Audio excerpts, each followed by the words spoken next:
Bienvenue à tous. Aujourd'hui, si vous voulez bien, on va aller dans le livre de Jacques, au chapitre 4, à partir du verset 1. Jacques qui a écrit aux 12 tribus d'Israël qui sont dans la dispersion, qui ont été dispersées. On sait que au début de l'Église, le diable s'en est pris à l'Église de Jérusalem. Et ceux qui étaient là, les frères et les sœurs, ont été dispersés. Il y avait des membres de chaque tribu d'Israël, c'est pour ça qu'il dit aux 12 tribus qui sont dispersées. Et dans notre lecture, on va voir qu'il y avait, comme on le voit au verset 1, il dit, d'où viennent les luttes et d'où viennent les querelles parmi vous? N'est-ce pas de vos passions qui combattent dans vos membres? Bon. Il y avait des querelles. Il y avait des luttes.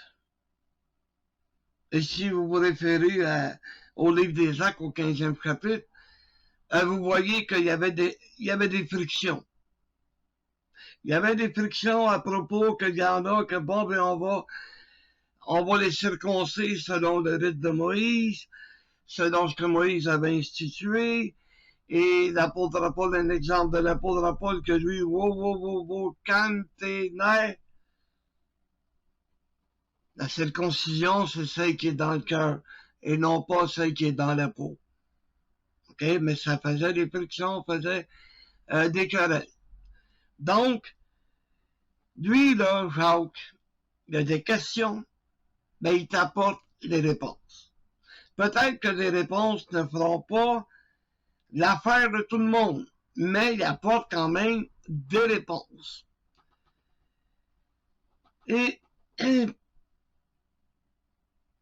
le mot l'employé de plus souvent dans nos vies, c'est le pourquoi. Tout le temps le même mot pourquoi. Comment se fait que ça arrive? Comment se fait que Dieu laisse faire ça? Pourquoi ci? Pourquoi ça? Et c'est là que j'ai décidé de donner un titre au message. Questions et réponses. Comme on va le voir à travers le message. Donc, il y avait des querelles. Il dit, n'est-ce pas de vos passions? Regardez bien. Le mot passion, c'est une émotion puissante et continue qui domine la raison et oriente la conduite. C'est bien beau, mais qu'est-ce que ça veut dire simplement dans notre langage de tous les jours? C'est une émotion. Et si tu laisses, excusez, des émotions, s'emparer de toi, ben l'émotion va dominer ta raison. Elle va dominer tes pensées. Et elle va t'orienter, c'est-à-dire qu'elle va te guider dans ta conduite. Tu vas réagir à cause des émotions. Et s'il y a des luttes, s'il y a de la chicane, ben c'est pas compliqué. C'est simple à comprendre. C'est parce que tu laisses l'émotion s'emparer de toi. C'est pour ça qu'il y en arrive à certaines personnes de commencer à être en colère après l'autre, de pas accepter ce qui se passe. Parce que tu laisses les émotions. C'est bon d'avoir les émotions, là. Je ne dis pas que c'est pas bon d'avoir les émotions. Parce qu'il y a des choses qu'on va se laisser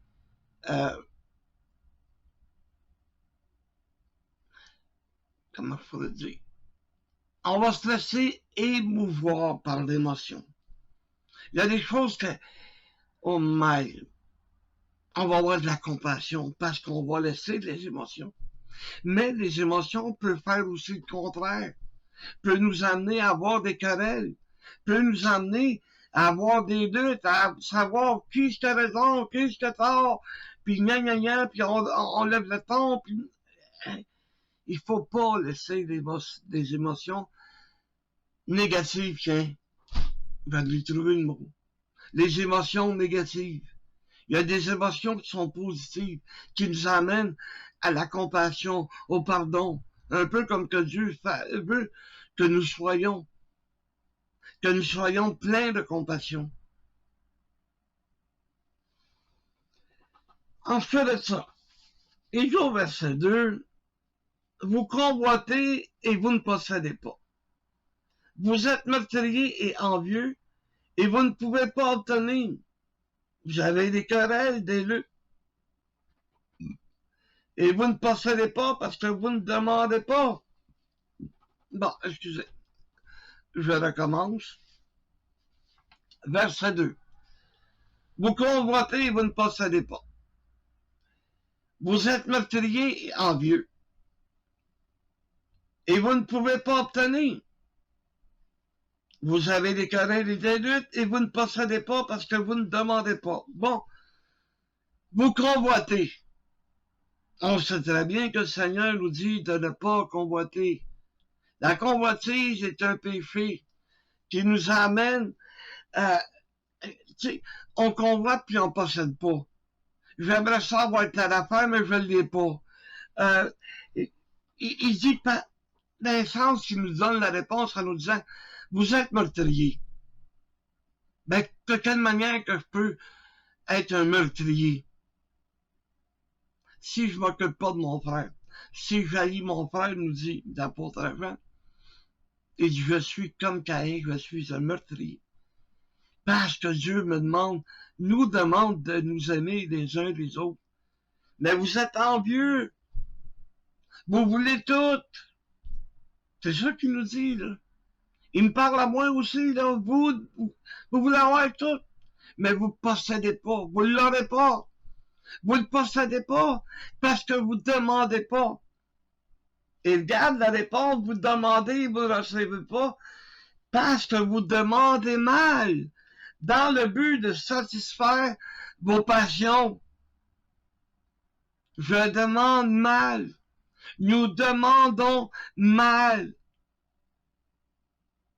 On veut que Dieu réponde à toutes nos requêtes. Si c'est quelque chose qui va nuire à ma vie spirituelle, j'aurais beau me mettre à genoux longtemps, des heures et des heures, à demander à Dieu, mais si c'est pour nuire à ma vie spirituelle, il me donnera pas. Non, il me donnera pas. Alors, je n'allais pas demander, je ne posséderai pas. Et si en plus,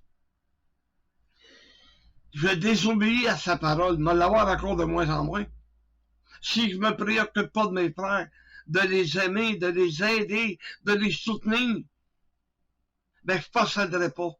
Je ne l'aurai jamais. Parce que Dieu va satisfaire les besoins de mon cœur.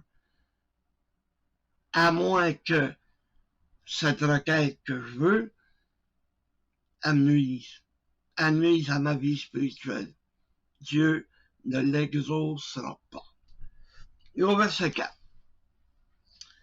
Adultères que vous êtes, ne savez-vous pas que l'amour du monde est inimitié contre Dieu? Celui donc qui veut être ami du monde sera ennemi de Dieu. L'amour du monde est inimitié, c'est-à-dire séparé. L'amour du monde nous sépare de Dieu. Ne savez-vous pas? Ou si on le sait, mais on l'a oublié. L'amour du monde, celui qui va être ami avec le monde, sera ennemi de Dieu. J'ai des amis dans le monde, mais mes amis ne m'influencent pas à repousser la parole de Dieu. C'est des amis que j'ai dans le monde, ils m'emmènent pas à m'éloigner de Dieu. Si mes amis m'éloignent de Dieu, C'est contre ça qui est une inimitié, une séparation. Ils vont arriver à nous séparer de Dieu. Alors, tu peux avoir des amis dans le monde, mais laisse pas ces amis-là t'influencer et t'éloigner de Dieu. D'accord? C'est simple, croyez-vous que l'Écriture parle en vain? C'est avec jalousie que Dieu fait l'esprit qu'il a fait habiter en nous. La parole de Dieu ne parle pas pour rien dire. Non? Dieu ne parle pas pour rien dire. Il nous laisse des messages parce que justement, il y a quelque chose à nous dire. Ce qu'il a mis en nous, là, le Saint-Esprit qu'il a mis en nous, il ne veut pas que les gens, en nous éloignant de Dieu, aillent éteindre le Saint-Esprit, parce que c'est ça qui est écrit dans le livre d'Éphésiens. N'éteignez pas l'Esprit. Laissez l'Esprit vous guider. Mais si on prend l'exemple du monde, et qu'on va être amis avec le monde, qu'on va être comme eux autres, c'est pour ça qu'il nous dit que c'est avec jalousie. Il a mis le Saint-Esprit en nous pour qu'on puisse s'en servir et non pas le laisser s'éteindre ou éteindre la flamme qu'il y a en nous à cause du monde. Il accorde au contraire une grâce plus excellente. C'est pourquoi l'Écriture dit Dieu résiste aux orgueilleux, mais il fait grâce aux humbles. Dieu résiste aux orgueilleux. Quand est-ce qu'on va le comprendre? Quand est-ce que Dieu va nous convaincre? Il a mis le Saint-Esprit en nous pour nous amener à être humbles et non pas devenir des orgueilleux au point où on veut posséder les choses du monde pour montrer, pour être comme le monde. Parce que le monde, qu'est-ce qu'ils font? Ils recherchent les richesses. Et nous, Dieu nous dit, soyons humbles. Même si tu ne possèdes pas le fort de l'année, ça va changer quoi dans ta vie? À part que d'essayer de péter de la broue. Hein? C'est pour ça que Dieu nous demande. Il nous demande d'être humble. Ça ne veut pas dire que, regarde, j'en ai une auto. 2023.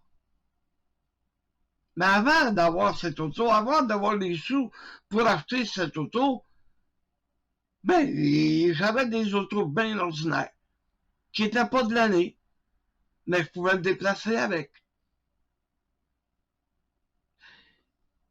C'est comme si,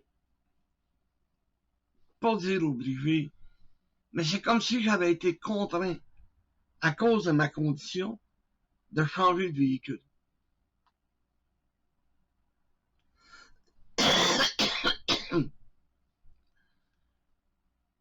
Posséder un véhicule plus récent pour que le gouvernement m'accorde le droit de faire installer des pédales spéciales pour que je puisse conduire malgré le fait qu'il me manque la moitié d'une jambe. Parce que sinon, je n'aurais pas acheté en 2023.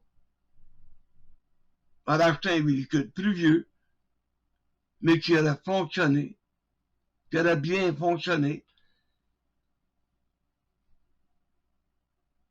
Mais il y en a qui vont avoir le véhicule, là, oh boy!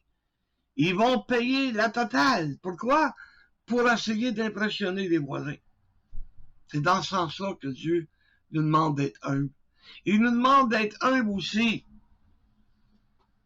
avec les frères et les sœurs.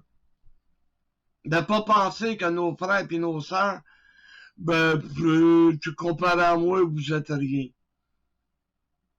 Se prendre pour un autre. Moi, je connais ma Bible. Moi, j'ai de la connaissance. Puis moi, je peux faire ci. Puis moi, je peux faire ça. Puis...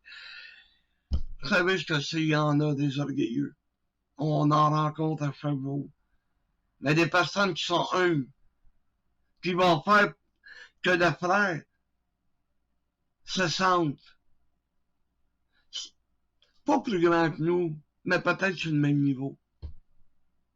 Hein? Sur le même niveau, tout le monde. Je suis pas plus fin qu'un autre, t'es pas plus fin que moi, puis gloire à Dieu. Mais soumettez-vous et faites grâce aux uns.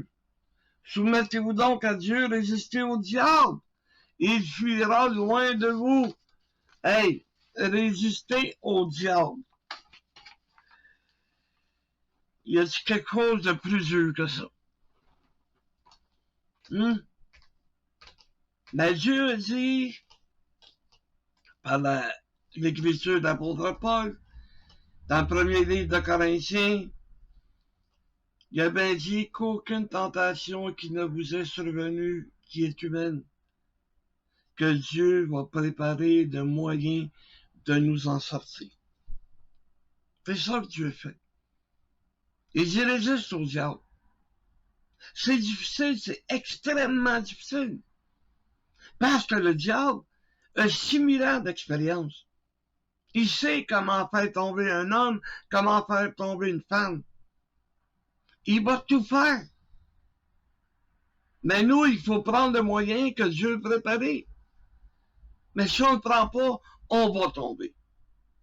C'est pour ça qu'il dit soumettez-vous. Vous savez, on parle souvent de la soumission de la femme, que la femme doit être soumise.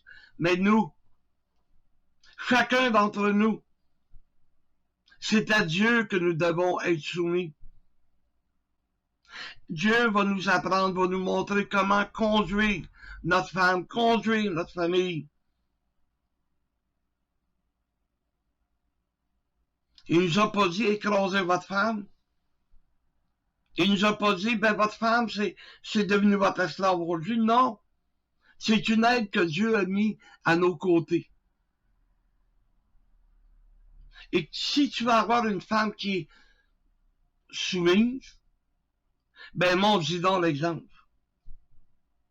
Arrange-toi donc pour qu'elle ait confiance en toi. Le respect, là, ça se gagne.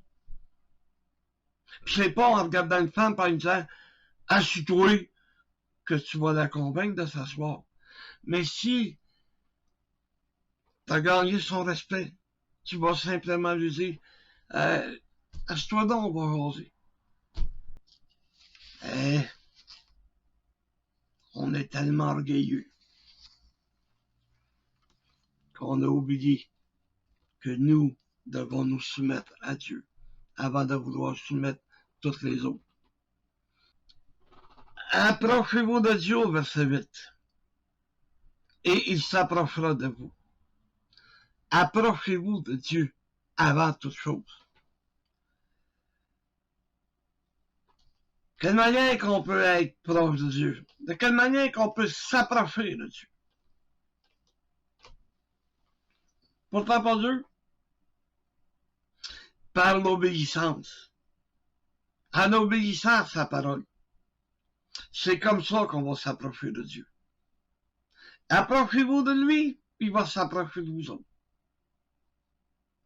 Parce que Dieu, là, il est toujours à la même place. C'est nous autres qui mourons. C'est nous autres qui bougent. Hein? C'est nous autres qui s'éloignent. Pas Dieu. Dieu est toujours à la même place.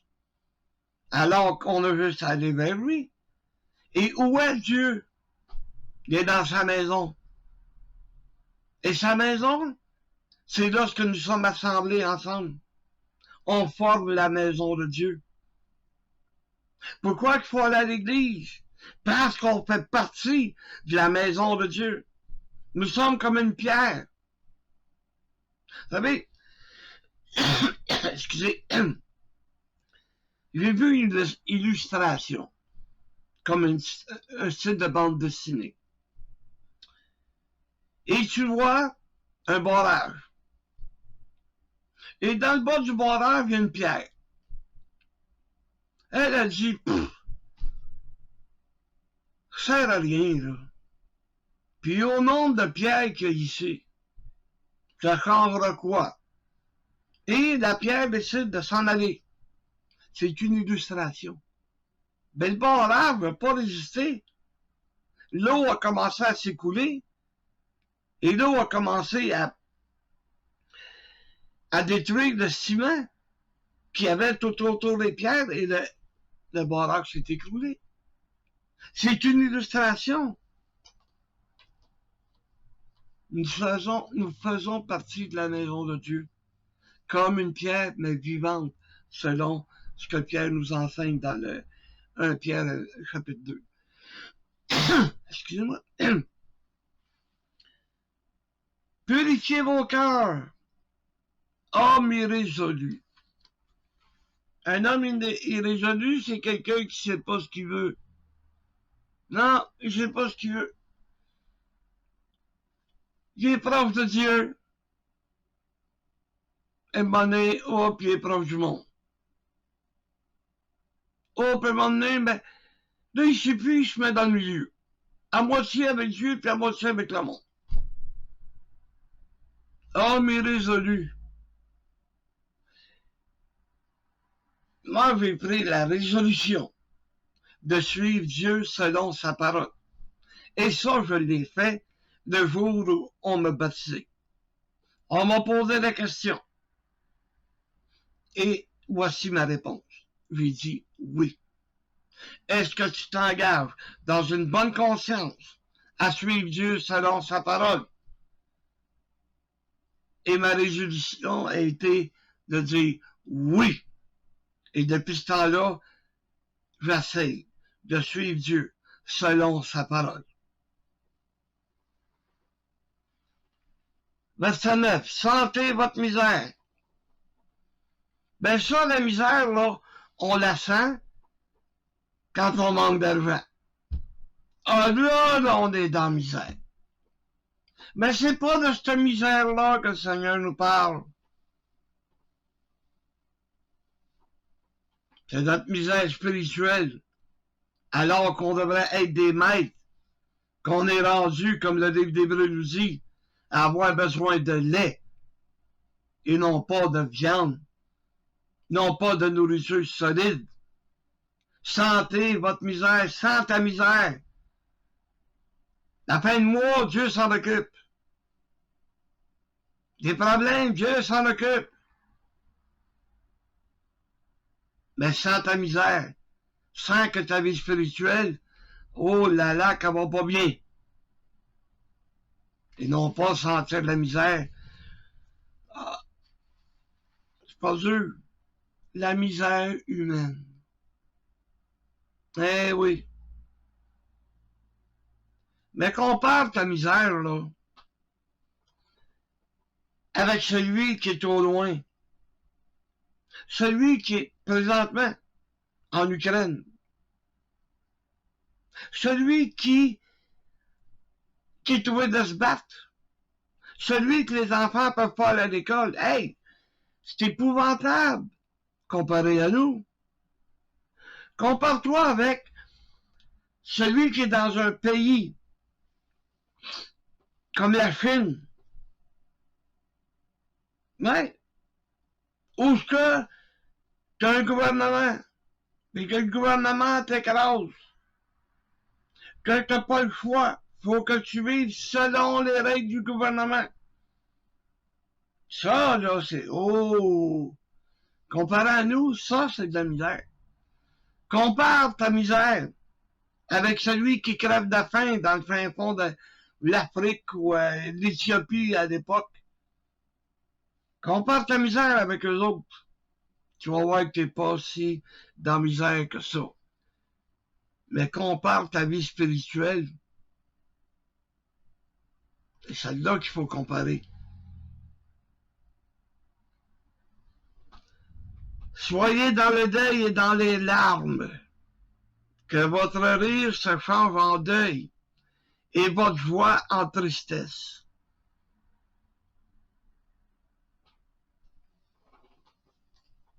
La vie est pas drôle. Que votre rire se change en deuil et votre joie en tristesse. Pourquoi? Pour que ça réalise Pourquoi que ça va mal dans ta vie? Parce que tu négliges ta vie spirituelle. Et soyez dans le deuil et dans les larmes. Reviens à Dieu. Repends-toi. Se repentir, là, c'est pas vrai de dire, pardonne-moi, Seigneur. Alors, faut que ça fasse mal, là. C'est là qu'il faut que ça fasse mal. C'est là qu'il faut que tu réalises. C'est là que ça va t'amener les larmes. Parce qu'une vraie repentance, là, c'est que, pardonne-moi, Seigneur, oh oui, pardonne-moi. J'ai besoin de ton aide. J'ai besoin de toi comme jamais. J'ai pas le goût de rire. C'est comme si je vivais un deuil. J'ai pas le goût de rire. Parce que je sais que j'ai désobéi à Dieu. Parce que je sais que je me suis éloigné de Dieu. Ma réaction devrait être celle que j'ai perdue. Celle que j'ai perdue parce que c'est comme un deuil. Ma vie spirituelle. J'ai perdu quelque chose de précieux que Dieu m'avait donné. Humiliez-vous donc devant le Seigneur et il vous élèvera. Humiliez-vous donc. C'est ce qu'on devrait faire. S'humilier. Devenir humble. Aller à Dieu. Demander pardon à Dieu. Avec une sincérité. Vous savez, les gens qui allaient à Jésus et qui allaient le supplier avec les larmes aux yeux, il avait besoin de guérison. Il avait besoin que Jésus fasse des miracles pour eux autres. Il était attristé. C'est comme ça qu'on devrait se sentir. Comme si c'était un deuil. J'ai perdu ma vie spirituelle. L'homme intérieur est en train de mourir. Je vais être dans le deuil dans pas long.